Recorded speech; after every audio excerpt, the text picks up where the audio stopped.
Well, hello, everybody. This is Margaret, and welcome to the Boboleros podcast. This is a podcast primarily about knitting, but also inspiration from the world of fashion, design, the classical arts, and other random drippings from the brain pan. So, welcome, welcome, welcome. It has been a hot minute since I've recorded a podcast, and I apologize for the delay. I think I do have a pretty good reason, though. You will not even believe this crazy story, but I will explain in a second. But first, I want to start off with a giveaway. It has been a while since we've done a giveaway, and there is a real reason to celebrate. You guys are so awesome and made it possible for Boboleros to hit the 1,000K subscriber mark. And I am so beyond grateful. And so we are going to do a giveaway for that. And the question will be, with the warmer weather now here, well, it's May here in New Jersey, and so the weather has been, like, actually rather cool and rainy, but it doesn't stop us because that's perfect knitting weather if you ask me.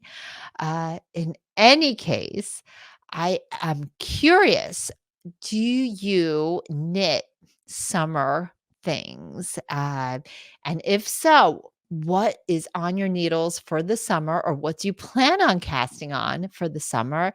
And also, what types of fibers do you like to use for your summer knitting? Because I've experimented with a few. I have a finished object to show you, which relates to this conversation, but I am so interested in knowing that. So, for the giveaway prize, all you have to do is answer what's on your needles for the summer, if anything. Or are you like knitting for the fall? Are you knitting for the colder weather ahead?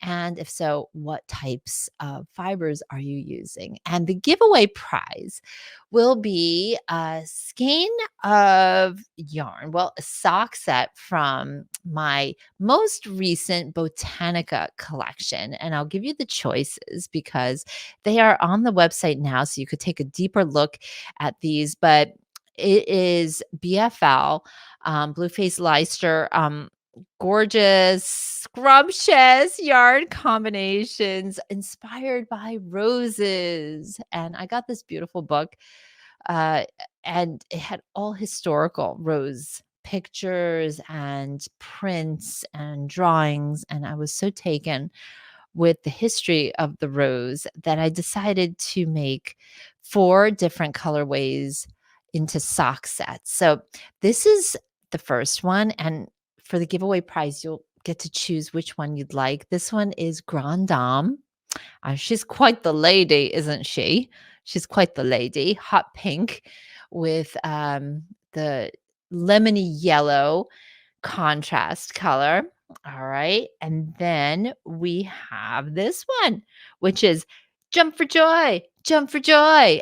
This one is more, and it's blowing out a little bit, but again, on the website, you'll be able to see it even better. But it's got some really fun. It's like peachy toned with some orange pops, deeper blues, some hot pinks. So it really is a kind of party on the needles. Jump for joy. Okay. Next, we have this one is called Peace Rose. So it's like, I love this contrast with it's a more subtle, more hauntingly romantic, if you ask me, because it has not only this blush color, but it also has these green pops, which are just so yummy.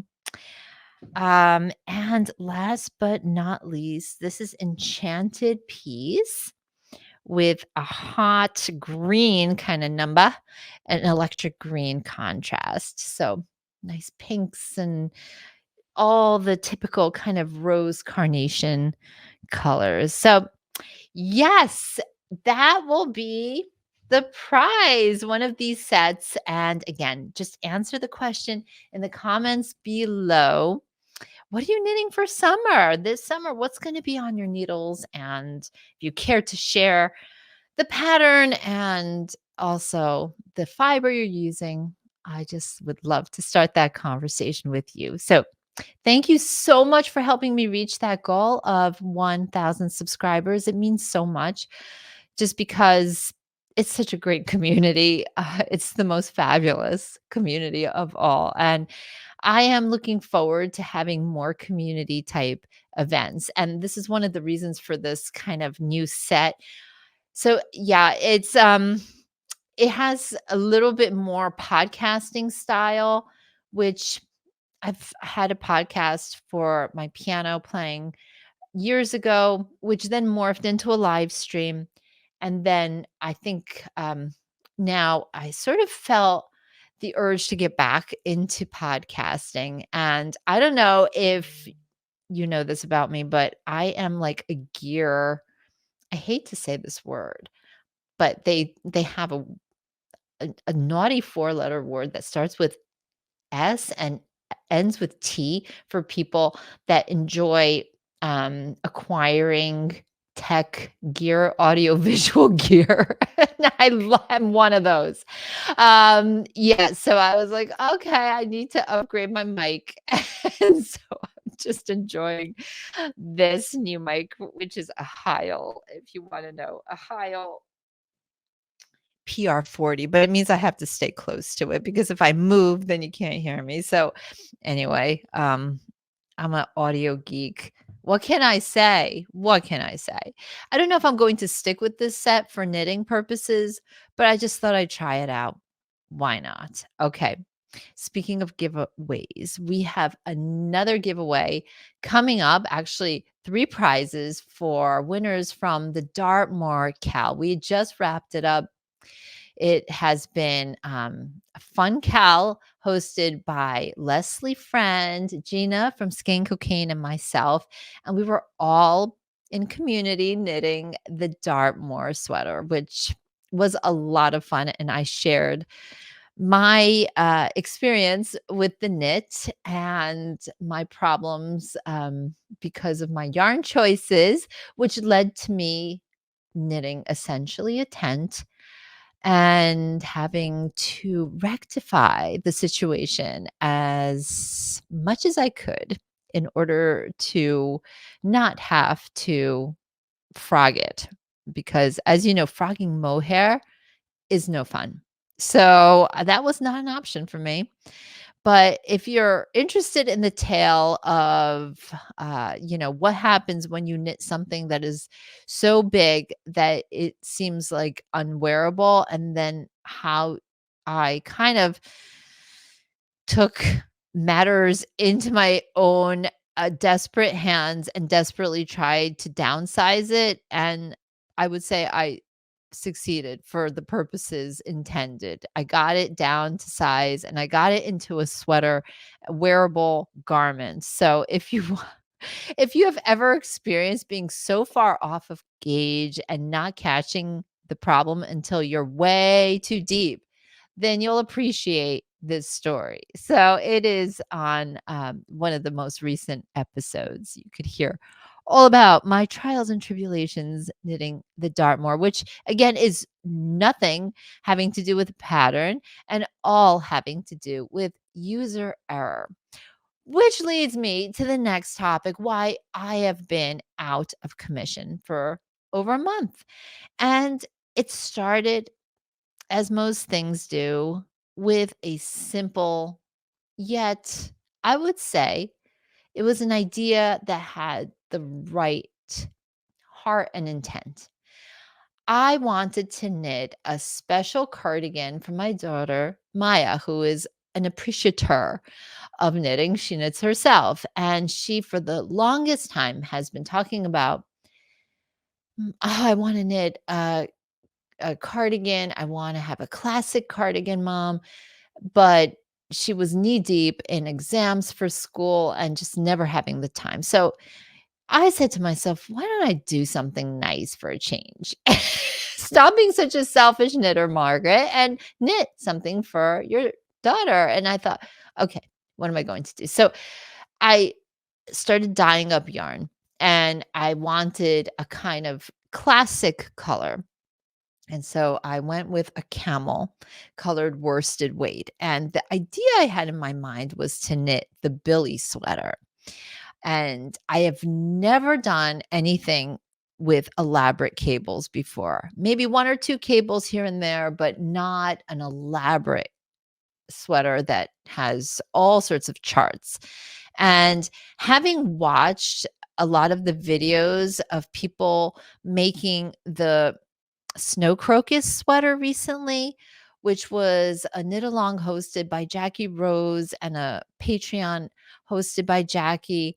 And I saw my incredible friend Sherry's work in progress. She was making the snow crocus, and I saw that they were labeling little like place markers, and like if one row had 100 whatever 70 stitches on it, there were like all these little tags every so often, one saying left front, back, right front, sleeve, and letting you know where you were in the process of the row.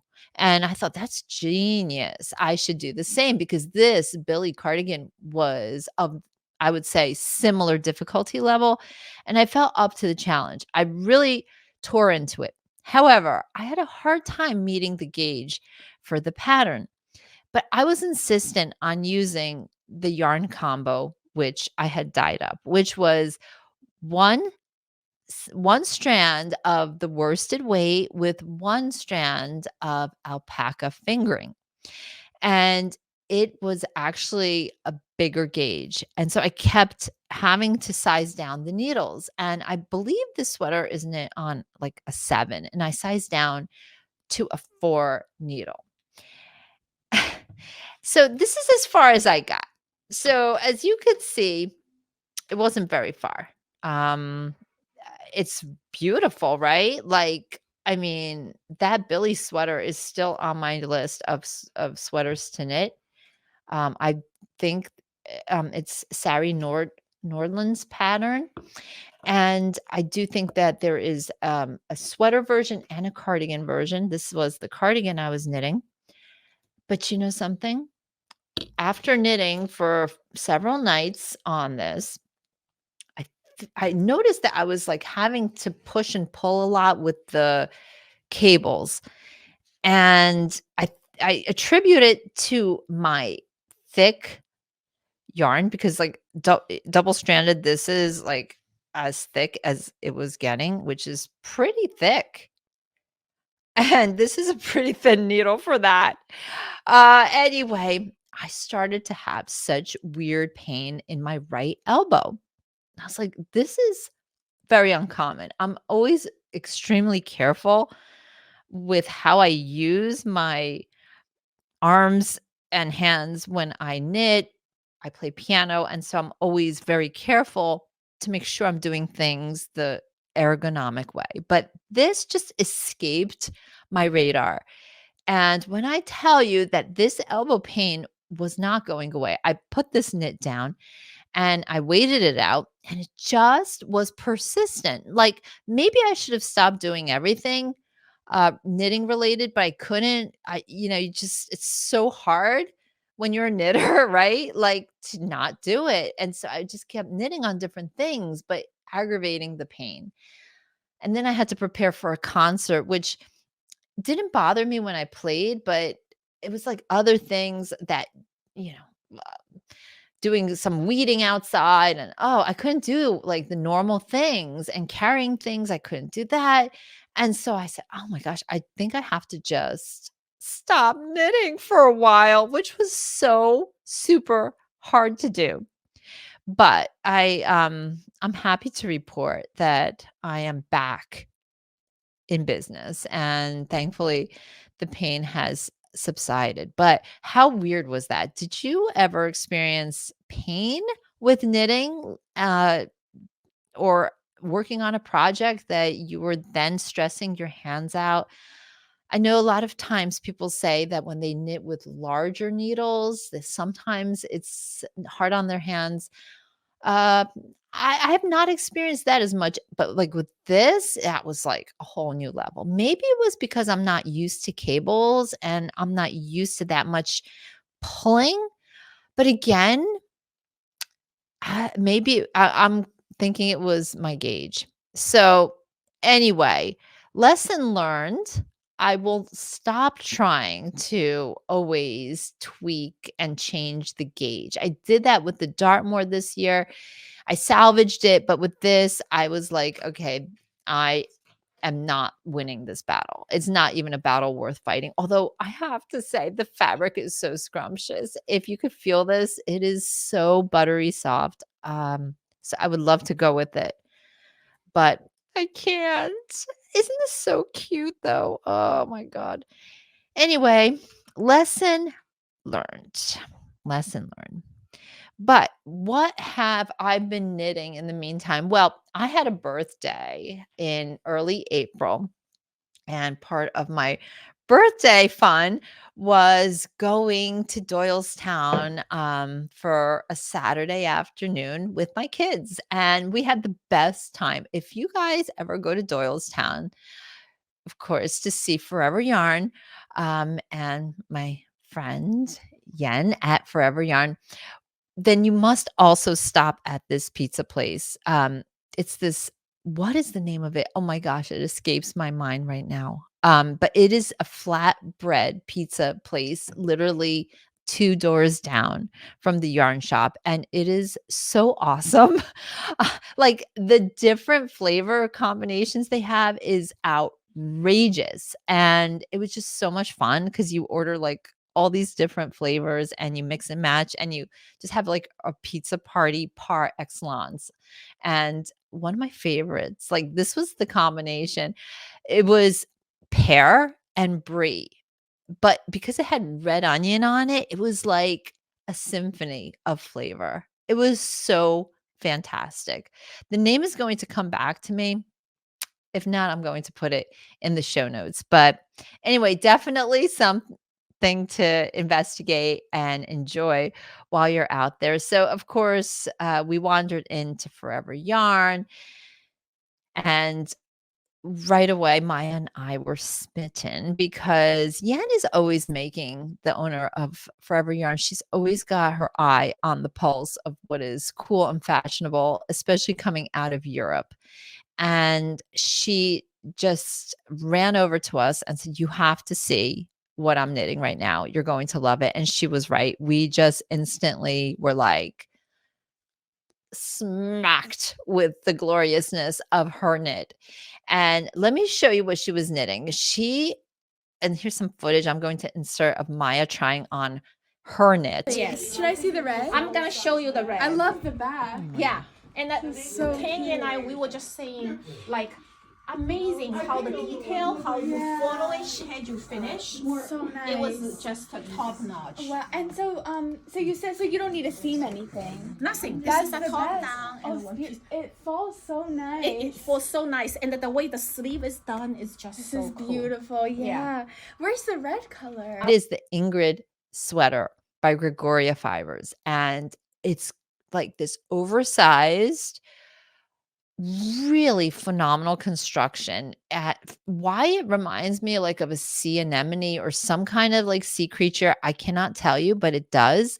It's got this really cool modern eyelet, and it is just absolutely one of these just stop your tracks on the street when you wear it kind of thing. Like, it's going to stop traffic.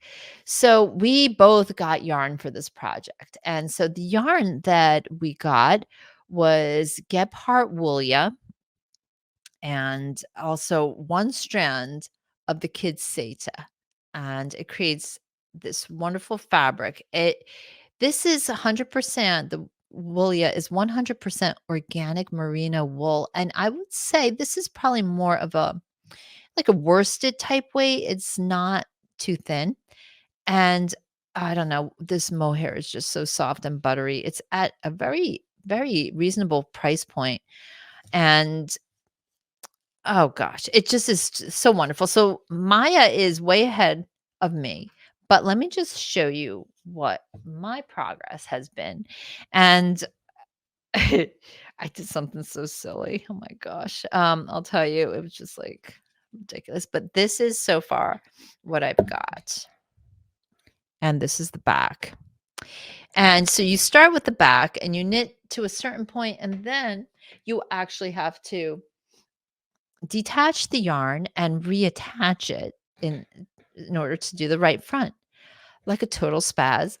What I did was I reattached the right front on the right side, like right here. And I kept knitting and I'm thinking, this is like weird construction. How is that going to go? How does the right front go? And then what finally tipped me off was that the eyelets, instead of continuing in this horizontal fashion, mine were going vertically. And I had to stop and think, what did I do wrong here? Maya is very mathematically inclined, which I would say I am not. Uh, and she has good spatial relation orientation, which I do not either. Like, I'm the type of person, if I'm building an IKEA furniture, like, I have to do it exactly, like, I have to face the orientation of those stick figures. I have to be facing exactly those stick figure way that they're facing in the picture. My brain doesn't flip things at all. So anyway, I had to rip back. I was really far down. I was almost finished with the right front. I had to rip back, and anyway, reattach. And so I am not far in, but I have to say that I absolutely love this knit. Deidre is knitting hers, I think, in this beautiful blue, and highly recommend this pattern. Is a beautifully written pattern, very size inclusive, and just a dreamboat, very designer look. And so having a good time with that, I'm going to really start. This will be the knit that I'm going to finish like ASAP. I want to wear this while the weather is still good. So anyway, we had the best time in Doylestown, and yeah, what can I say? Always good times. And Yen is a tremendously gifted enabler when it comes to um, making great design choices and encouraging us to follow it in suit. And so, anyway, we're so thrilled that we are all able to make that sweater. So, moving on, I have a couple of things. You've seen this before. I can't believe I'm still on this and I want to wear it so badly. And this is um, my Lamb and Kid sweater, and knit in Big Birdie in Jolly Green. And I added a little bit of a contrast color. I had some leftover mohair lying around. And so it's kind of like a lavender Earl Grey color. And I don't know, I'm really close. I'm super, super close. And I want to finish this. I want to put some sleeves on because I'm always cold and I know I'm going to get so much wear out of this sweater. Um, Absolutely love this pattern. And what can I say? Just onwards, onwards. I am so, in a way, like embarrassed about my hiatus, but it had to be done. It had to be done. Okay. Oh, I wanted to tell you about something I've been using. I started using this for that complicated Billy cardigan with the cables, but then I started using it for the Ingrid. Have you guys heard of Knitting Companion? Uh, I I heard about it. A knitter told me about it and said it's life changing, and I didn't really understand what she was talking about. I saw that it was an app on her iPad, and she really like tried to walk me through all of it. But essentially, it you can transfer all of your patterns either from Ravelry, or if you have PDF patterns, you can easily transfer them onto this app. And so the great thing about it is that, like, as you go along, it has this fluorescent, or you can change the color of it, but you can keep your eye on what row you're on. And when you have charts, this is just the best thing. For the Billy cardigan, I was working through like 5 different charts at any given row, and so this was so convenient to just be able to, like, flick to the next page. Um, ooh, sorry. What you do up here, you just change the page and you can read the chart, and you can see exactly where you are because you left a marker there. Because when you have a long pattern that's maybe 10, 15 pages long, to just be like rifling through all the pages could sometimes be cumbersome. This makes it super easy. So I have one of these like handy dandy little iPad slash iPhone stands that I got on Amazon. And I put this puppy on my desk when I'm working. And it's so terrific to always know where I am. Now, as I say that, I'm thinking, I just changed. I just changed. Okay, I think this is where I was, because I'm like, oh man, I was demonstrating and now I don't know where I am. Where to leave off, pick up where I left off. I think I'm gonna know. But in any case, this is a super app, the Knitting Companion. It's a paid app, and I can't remember how much it was, but I really love it. And if you're someone that likes using digital patterns, I'm getting there too. Like, I've always liked the paper patterns because I like to take my pencil, I like to write notes, and you can do so actually as well on this app. Take notes for yourself, and it keeps it even more organized. Many times I've lost paper patterns in the midst of a project and all my notes went with it. And to try to reverse engineer and like pick up with a new pattern, a fresh copy, is so difficult. So I found this to be really great. And you can sync it also with the app on your phone. So wherever you are, if you have your phone, you can continue knitting. And how brilliant is that, right? Totally brilliant. So, that's it for works in progress, and I just finished a sort of jacket, and I am super excited about it. I just posted on Instagram because I had the cast off, like, euphoria going on. I had all the dopamine rush when you cast off, and this is it. So, little backstory. Years ago, oh my gosh, over 20 years ago, my first pattern that I ever, like, created was a tank top, and it was made out of silk ribbon. And I remember when the kids were really, really little, going to a Broadway show on my anniversary with my husband. We were married, like, just a couple years or something like that, maybe 3, 4 years at that point. And we were going to a show on Broadway. I was a big fan of Ashley Judd, and she was starring in, Cat on a Hot Tin Roof. And I remember I wanted to wear this outfit. Like, I had this outfit in my mind, like, this will be the outfit I wear for that show. And I had these, like, white palazzo pants. It was, like, September, so it was still warm outside, and they were really wide, and I wanted to pair it with a tank top, and I had this silk ribbon, and I started to knit with size 19 needles, and I created this super tank, sleeveless, and it went up to the neck, and it was just, I don't know, like, it had a very, like, pronounced neckline and, like, a deep cut here, and then it went down. And because the palazzo pants were high-waisted, and that was just like, I don't even know, it was sort of breezy and had this, a lot of, I would say, like, gaps in it because of the uneven texture. of the silk ribbon, so it had this almost ropey kind of look to it, and I just loved it, and I don't know what happened to that tank. I made several of them in different colors and stuff, and that was it, but I always, since then, I sort of forgot about the silk ribbon. Anyhow, this past month, I started thinking about that silk ribbon again. I started to think about that outfit, and I was like, "Whatever happened to silk ribbon?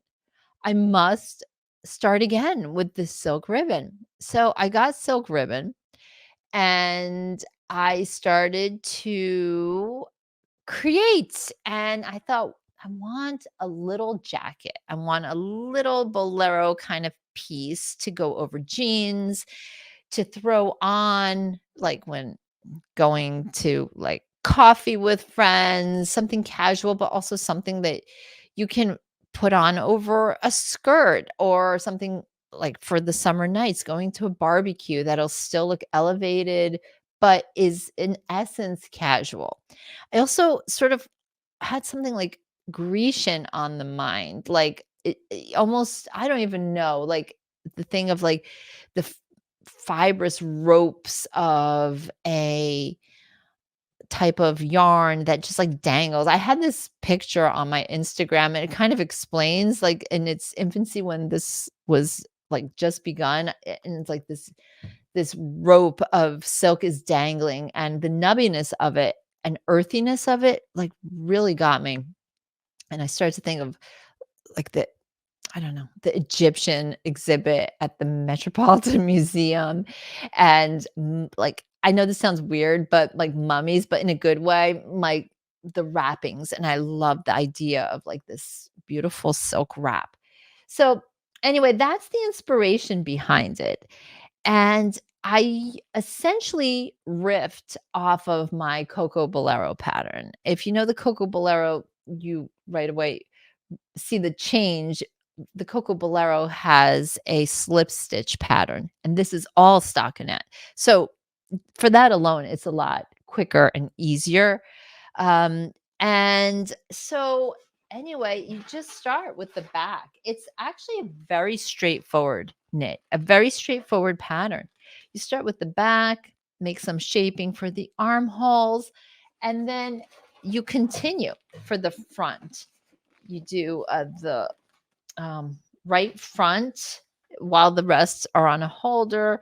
You increase a little bit here, and then you just straight down knitting. Same for the left front, attach, make sleeves, like super straightforward. If my arm wasn't hurting me, I would have had this finished like in 3 days tops because it goes that fast. But I had to take my time.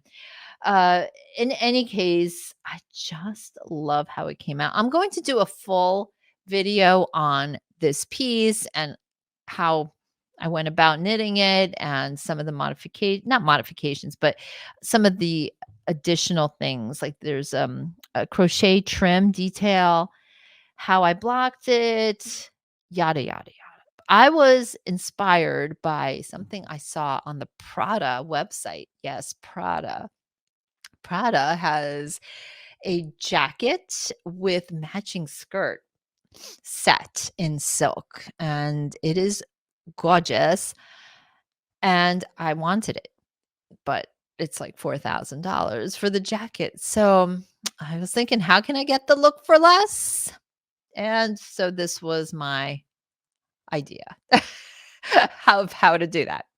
Anyway, this will be coming out soon, and also I'll have kits for it. Does not take too much yardage. I think all in all for this, probably about, I don't know, between 500, 600 yards. And it is a lot of fun. I put a little button so it could be closed, but you can keep it open. You could decide to put more buttons if you'd like, or, however you want to style it, however you want to finish it off is your choice. But anyway, what do you think, guys? I love that it's so raw. There's something about like the rawness and texture of it that is really fun. So I'll be again making another video just about this, but I wanted to show you in advance because I'm so excited about it. There's nothing like being appreciative of something that one could easily take for granted. Like, I always took for granted that my knitting is always there for me. And when you have an injury and you can't do it, oh my gosh, is that a wake-up call to be so much more aware of the gift, to be able to craft, to be able to use one's hands.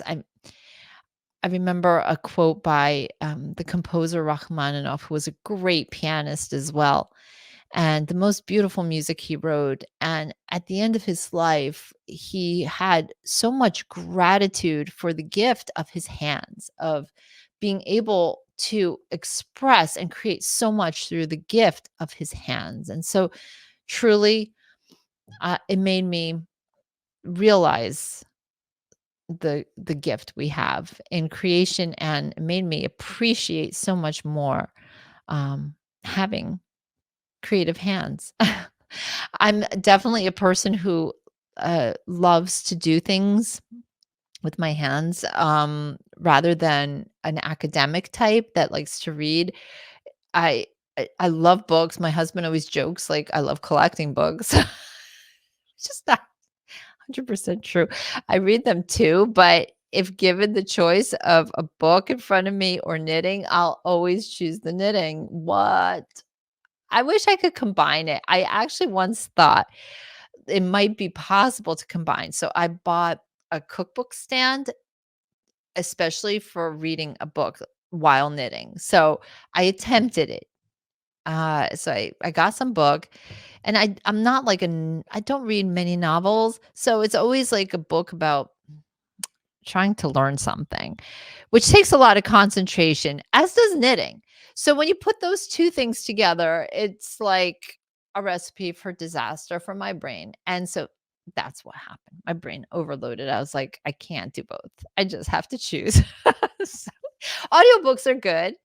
I have a lot of them. I have a lot of unfinished ones too. So guilty as charged. Last thing I'd like to end on is some good things. Some really, really good things that I have found. Speaking of books, and this one I've been reading, which I really have loved this, Seneca, Letters on Ethics. And I came across a YouTube video called Why Do You Postpone Yourself? And it was on a channel called something the universe. I'll link it below. And a young fellow is just sitting in what looks to be like a really nice room library with books, and just talking about reflecting upon the letters of these ancient stoics. And Seneca is just like, oh my gosh, he really like gets to the point in these letters, what he's writing to a protege. Um, I really liked this because I was having a conversation with my oldest child about being discerning when it comes to relationships. And so Seneca it seems like Seneca has something to say on every topic. So I read this right after that conversation, which was like I couldn't wait to share this. Um Consider every question with a friend, but first consider the friend. After you make a friend, you should trust that friend, but before you make a friend, you should make an assessment. People who love someone and then assess that person are mixing up their responsibilities. They should assess first, then love. Take time to consider whether or not to receive a person into your friendship. But once you have decided to do so, receive that person with all your heart and speak to them as candidly as with yourself. And I thought that is so good. Like it was to the point that like it was like, mom, I don't know what to do. This person keeps calling me and I don't feel like we have any connection, but I don't want to hurt their feelings. I don't know what to do. So it's so awkward. And yeah, so that was the essence of that. Then Maya and I were also like thinking about cooking. And so Maya's going to be moving into another apartment in a couple of weeks. And she has taken to cooking more in her apartment, which is great. And but she was running out of ideas of what to cook. And I'm like, join the club. I've been cooking all my life and I'm every night thinking, what am I going to cook? What am I going to cook today? I'm like so out of ideas to the point that I'm like rehashing like the same 3 or 4 like meals all the time, which my husband's like, "Okay, what are we having tonight? Is it the chicken? Is it the pasta?" Like they're 4. So anyway, we were both kind of looking for ideas and we found this book, Jamie Oliver, 5 ingredients. Like, how cool is that? This is not a new book, but I've heard of the concept of having only 5 ingredients and being able to whip up quick, easy meals and not have to go crazy food shopping, like for ingredients that you're not gonna need to use anymore, like cornstarch. Although cornstarch is cornmeal, like, there's sometimes things that I buy for one recipe, molasses, like these are like the things that come into my mind that I'm like, okay, this is for one recipe. I need 1 tablespoon of it and that's it. Like, and then the molasses sit for decades in my fridge. Unless I make like gingerbread cookies once a year or something, then the molasses come out. I, and of course the molasses go all over the refrigerator. So anyway, I just want to show you that one dish that Maya made. I tried making it, but hers was better. She made it better. I will admit she made it better. It was a chicken dish, and I'll show you the picture because it was so superb and easy, super easy to make. It was like a chicken with mushroom. Okay, creamy mustard chicken. That was sublime. Like possibly the best thing I have had in a long time. It was that good. So, yeah, you only need mushrooms, red onion, chicken breast, whole grain mustard, and heavy cream. Oh, that's it to make that dish. And it was phenomenal. Okay, last thing. Oh my gosh. My scone journey. Are you guys lovers of scones? Because I am. I like give me a scone for breakfast, lunch, and dinner. I am so crazy about scones. The rest of my family think I'm weird because they're like, those are so dry, mom. Scones are such dry by nature, like types of pastries. And I said, yeah, but I love them. I think I love them because they're dry. But I have tried so many different scone recipes. And like a few weeks ago, while nursing my hand, I said, okay, I have to crack the code on the scones. And I was looking on the internet for recipes. But here's the thing. Does this drive you crazy with internet recipes? And is there a workaround? Okay. Like when you get the recipe, why is it that there's like a million things like, okay, scones. All right, you want to make scones. Here's a whole history of scones. I never wanted to know the history of scones. Like I just want the recipe. Okay, so scroll, scroll, scroll, scroll, scroll. Here's what you'll need for scones. Flour. Here's why flour is important. Here's what flour does. Like, I don't want to know that. Like, just give me the recipe. Scroll, scroll, scroll, scroll, scroll. A video. No, I don't want a video. I want the actual recipe. I want to see what I need to do. And you have to scroll so far down to actually get the recipe. And then there's like a million ads around the recipe. Like, it drives me nuts. And then when you're cooking, and you're finally in the middle of it and your hands are like filled with flour and dough and goop and everything. And now like my phone shuts off, like the black screen comes on, and now with my doughy fingers, I have to press it to look for the recipe to come back on the screen. Then I have to scroll because now I've lost the spot. Like, you get the madness surrounding baking and cooking with internet recipes. Or is it just me? I've done everything from like photographing the screen and just looking at the picture, but still, like, it's not great. Anyway, I've returned to the joys of a cookbook. I love a cookbook, and I got a couple, and I think on the next podcast I'll share, or on Insta stories, I'll share like a couple of the new cookbooks I got, and I love them. And like, remember the cookbook stand I had that I thought I would read and knit? No, now I actually use it for cookbooks. And it is such a game changer. The picture is there, the recipe is on display. The page doesn't like turn and like you lose your place. You see, you can like hands free I mean, it's such a different world. So anyway, I found the scone recipe. That's the game changer. Okay. Ready for it? Barefoot Contessa. The Barefoot Contessa has a scone recipe that I have made about 5 batches already. I make them at least once a week, and I freeze them, and I like them frozen. I don't know why. I eat them frozen. There's something about the texture.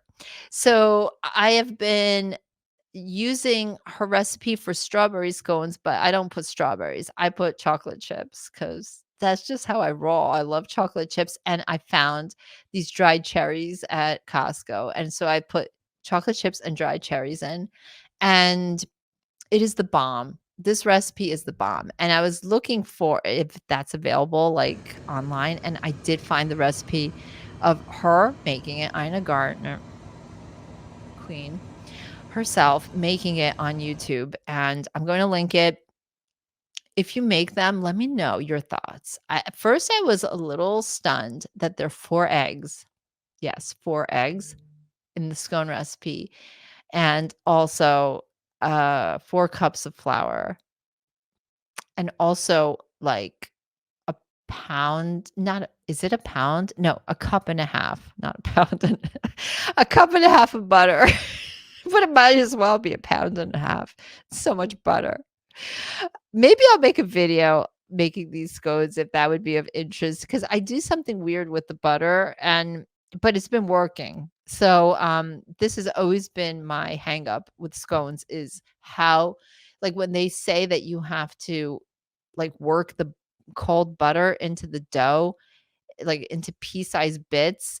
This to me has been like a very, very complex puzzle. Like, what does that mean? I even got one of those like things, like it's like a pastry thing to cut the butter into the flour. I don't even know what you call it. Maybe a pastry cutter.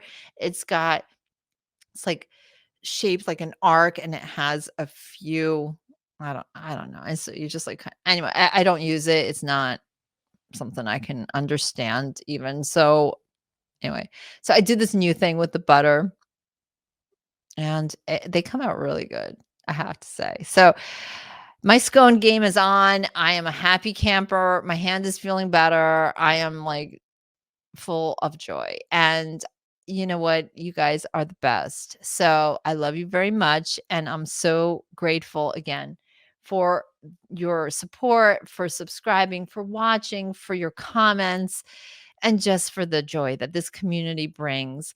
And again, just to remind you, please, you know, just answer the question for the giveaway prize, and it's a sock set from the latest Botanica collection. You could choose from 4 and see them all on the website, and just answer the question like, what are you making for summer? Are you doing a summer knit? Are you skipping summer knits and going right to fall? Last thing I want to show you, I made a little bouquet of minis. uh, just a lot of fun colors.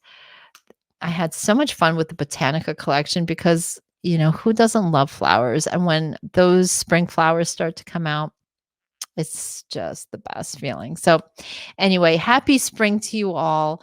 Thank you again for watching, and I'll see you really soon. Bye.